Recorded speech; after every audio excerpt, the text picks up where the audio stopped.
వాగర్థావివ సంపృక్తౌ వాగర్థ ప్రతిపత్తయే జగతః పితరౌ వందే పార్వతీ పరమేశ్వరౌ.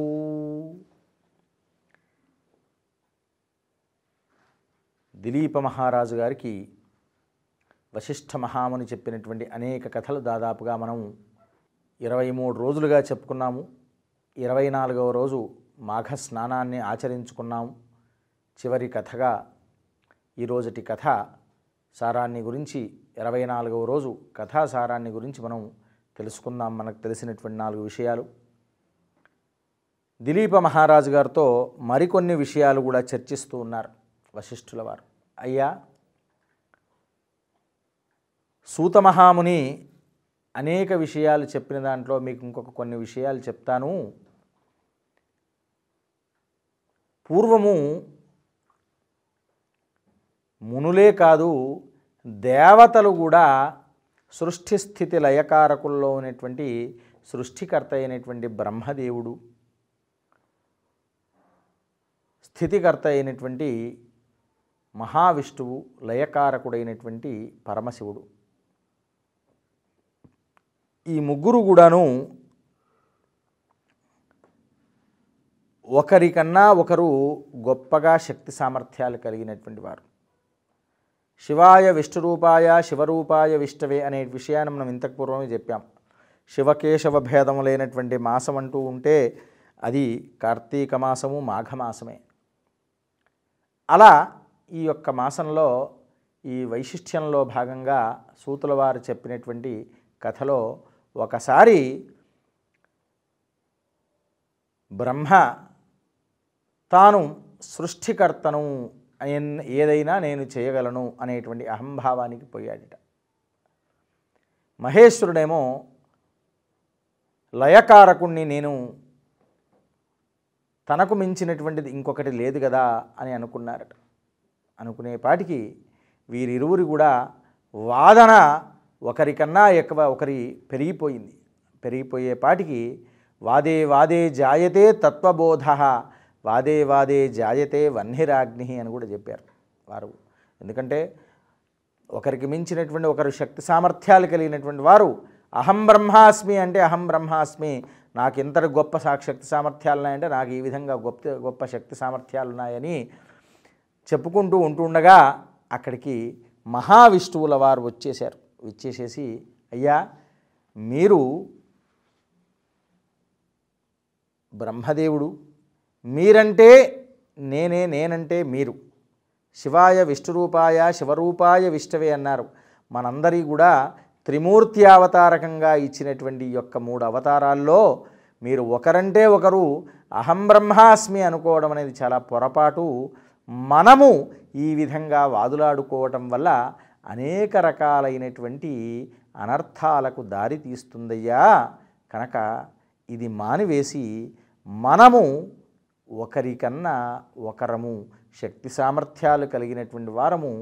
నా యొక్క శక్తి ఎంతుందో అంతే శక్తి సామర్థ్యాలు మీకుందే, మీ శక్తి సామర్థ్యాలు అంతే మహేశ్వరులకు ఉన్నాయి. ఇలాంటివి అన్ని విషయాలు ఉన్నటువంటి వారము మనము ఇలాంటి పొరపాటు చేసుకోవడం, అహం అనేటువంటి వదిలేయాలి. మనమే ఇలా చేసినట్లయితే సామాన్య మానవుడు ఎలా చేయగలడు చెప్పండి అనే విషయాన్ని వారు చర్చించుకొని మహావిష్ణువు చిరునవ్వు నవ్వుతూ అన్నాడు కదా, అయ్యా, మిమ్ములను ఆరాధిస్తే నన్ను ఆరాధించినట్టే, నన్ను ఆరాధిస్తే మిమ్ములను ఆరాధించినట్టే.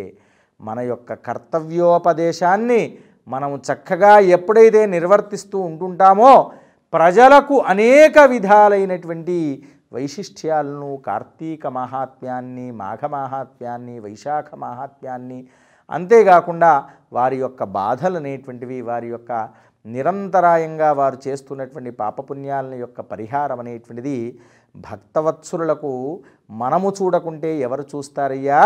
కనుక ఈ యొక్క వాదులాట మనం మానివేసి సాక్షాత్తు భూలోకానికి మనం వెళ్ళి మాఘ స్నానం ఆచరించుకొని మన యొక్క ఇప్పటి వరకు జరిగినటువంటి పాప పరిహారాన్ని తొలగింప చేసుకొని మనము మన యొక్క విధి నిర్వహణలో నిమగ్నులమవ్వాలయ్యా అని చెప్పేసి ఇన్ని విషయాలు అప్పుడు మహావిష్ణువు చెప్పేపాటికి నిజమే కదా, మనము ఇలాంటి చిన్న విషయాల్లో వాదులాడుకోవడం వల్ల ఉపయోగం లేదని చెప్పి వారు మాఘ స్నానం ఆచరించుకొని మాఘ మాహాత్మ్యం గురించి చెప్పినటువంటి విషయాలన్నీ కూడా, మహావిష్ణువు చెప్పినటువంటి విషయాలన్నీ కూడా వినేసి అప్పుడు తన ఇరువురు ముగ్గురు కూడాను, బ్రహ్మ విష్ణు మహేశ్వరులు కూడాను ఇలాంటి విధి నిర్వహణలో ఎలాంటి లోపం లేకుండా వారు చక్కగా నిర్వర్తిస్తూ భక్తుల యొక్క ఆపదలన్నీ కూడా తొలగింపజేయడం మొదలుపెట్టారు. చూడయ్యా దిలీప మహారాజా, ఇన్ని విషయాలు నీకు చెబుతున్నాను ఎందు గురించంటే భగవంతుడు కూడాను మహావిష్ణువు ఇలా పరీక్ష పెడుతూ ఉంటుంటాడు. చూడండి, మహేశ్వరుడుకు బ్రహ్మకు ఎలా పరీక్ష పెట్టాడు, అలా తాను చాలా గొప్పవాడయ్యా. అందుగురించే అన్నారు సహస్రశీరుష పురుష సహస్రాక్ష సహస్రపాత్, ఆయన విరాట్ స్వరూపము. అందుకరికే ఆ యొక్క మహావిష్ణువు ఆయన చక్కని లయకారకుడు, స్థితికారకుడు. ఎప్పుడు కూడాను మాట్లాడడు కానీ తాను చేయాల్సుకున్నటువంటి విషయాలన్నీ కూడాను భక్తుని యొక్క ఆపద తొలగించేటువంటి వాడు. భూలోకంలోనైతే ఆయన్ను ఎవరైతే ఆరాధిస్తూ ఉంటారో తప్పకుండా వారి కోరికను నెరవేర్చేటువంటి వారు, అంతే శక్తి సామర్థ్యం కలిగినటువంటి వారు మహేశ్వరుడు, అంతే శక్తి సామర్థ్యం కలిగిన వాడు బ్రహ్మ. ఈ త్రిమూర్తి అవతారమే మనకు ఒక దత్తాత్రేయ అవతారంగా మారిందయ్యా. కనుక ఇంతకు ఇతఃపూర్వం కథల్లో కూడా మనము దత్తాత్రేయుల వారి యొక్క కథాసారంలో కూడా చెప్పుకున్నాము. కనుక భగవంతుడనేటువంటి వాడు కూడా ఇలాంటి కొన్ని విషయాల్లో పొరపాటనేటువంటిది చేయడం అనేది సహజము. కనుక వారు కూడాను ఈ యొక్క మాఘ స్నాన ఫలితం వల్లనే వారి యొక్క పాపాదులన్నీ పరిహారం చేసుకుని వారు విధి నిర్వహణలో నిమగ్నమయ్యి భగవంతుడు తన భక్తుల యొక్క ఆపదలన్నీ కూడా నిర్వర్తిస్తూ ఉంటున్నాడు. చూసావా అంటే మనబోటి సామాన్యులమనేటువంటిది మనస్సు అనేది లగ్నము సరిగా చెయ్యలేక కొన్ని విషయాల్లో పొరపాటు అనేటువంటి దొర్లించి ఇంద్రుని లాంటి వాడే ఇలాంటి తప్పిదాలు చేశాడు, దేవేంద్రుడే, మనమైతే సామాన్యులము.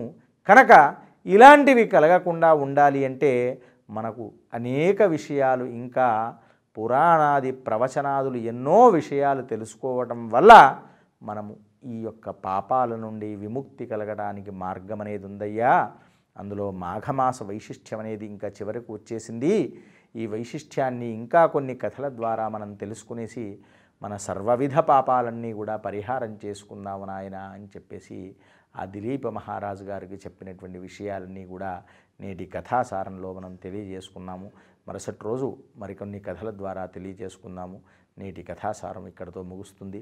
స్వస్తి ప్రజాభ్య పరిపాలయంతాం మా న్యాయేన మార్గేణ మహిం మహీషాః గోబ్రాహ్మణేభ్యః శుభమస్తు నిత్యం.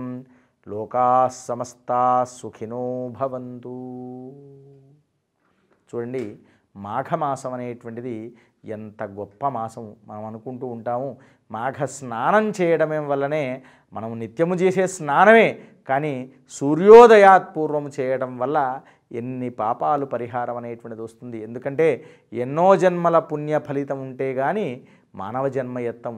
అందులో ఉత్తమోత్తమైన జన్మ ఎత్తామంటే ఈ యొక్క చక్కని అదృష్టం అనేది లభించాలి అంటే ఈ యొక్క మాఘమాసంలో మాఘస్నానం ఆచరించుకోవడం వల్ల మన అనేక జన్మల యొక్క పాప పరిహారం చేసుకొని ఇక మిగిలినటువంటి ఆ వారం రోజులు 6 రోజుల పాటు ఏదైతే ఉందో చివరి 6 రోజులైనా మనం మాఘస్నానాన్ని ఆచరించుకొని తప్పకుండా మన పాప పరిహారాలు చేసుకోవడానికి ప్రయత్నం చేద్దామని తెలియజేసుకుంటూ నేటి యొక్క సేవను సమాప్తం చేస్తున్నాము. ఓం స్వస్తి.